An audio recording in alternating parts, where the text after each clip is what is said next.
E como é que o juiz, como o advogado, vai chegar para esta família que já está cheio de questionamento e vocês vão sugerir, vai apresentar como que acontece isso dentro do judiciário?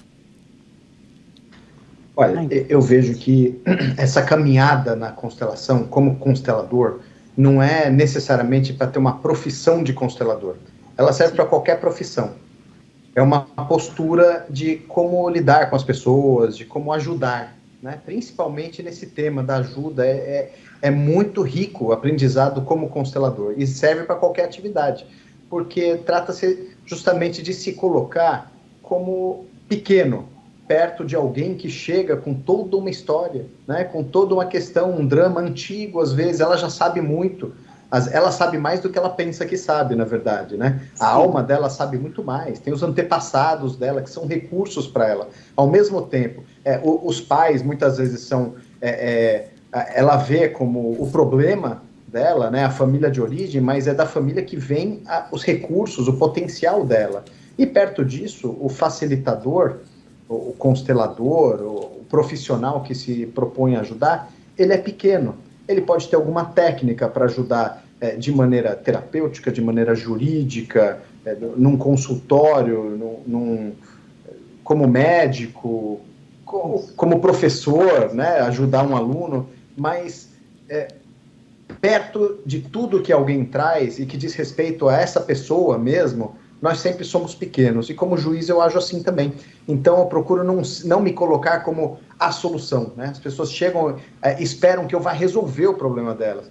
Eu falo, não, eu posso até dar uma decisão com base na lei, olhando para isso que eu sei de vocês, que não é nada, né? O que um juiz sabe? O juiz lê algumas páginas de autos processuais, de petições que os advogados escreveram, e isso pode falar muito pouco da realidade, ou pode falar um monte de coisa que nem real né? Porque tem as distorções. Então, assim, quem sou eu nessa história, né? Um advogado é a mesma coisa.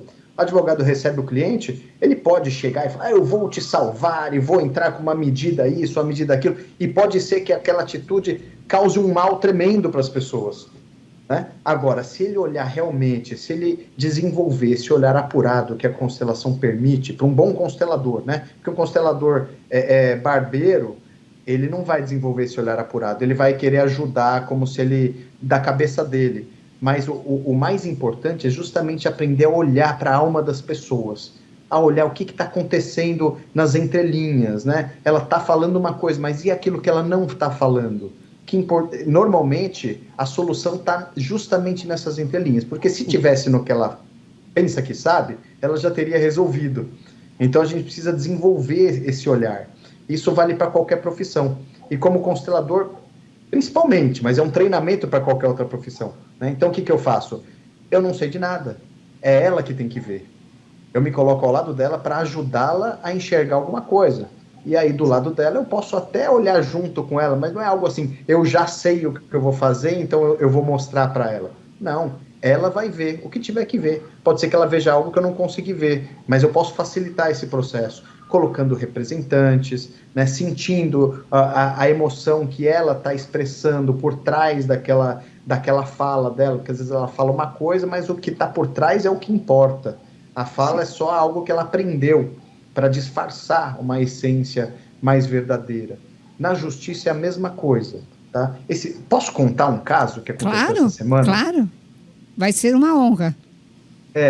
Foi interessante, porque a mãe de uma criança entrou com uma ação contra o pai dessa criança pedindo uma indenização por abandono afetivo, por danos causados pelo abandono desse pai.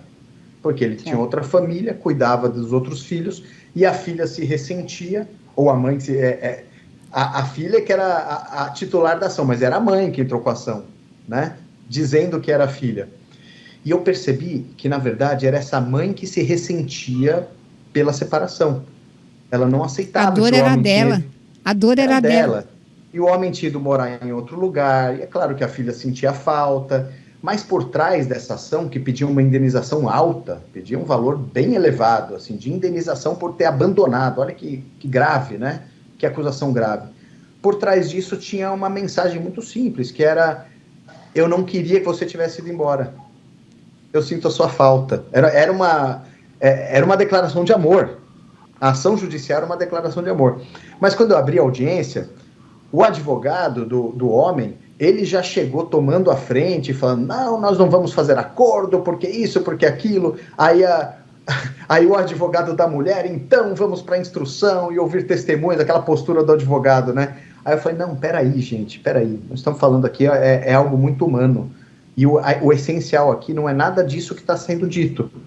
O essencial, e é importante, e eu vou dar valor para esse essencial, porque eu estou percebendo aqui no olhar dessas pessoas, dos seres humanos, o homem e a mulher ali, né? E eu comecei a pedir licença para os advogados para conversar diretamente com as pessoas, e aí eles foram confirmando essas minhas percepções do amor que tinha envolvido, né, da falta que a mãe sentia e que a filha sentia, da inconformidade por não ter dado certo o relacionamento, por ele estar longe, com outra família.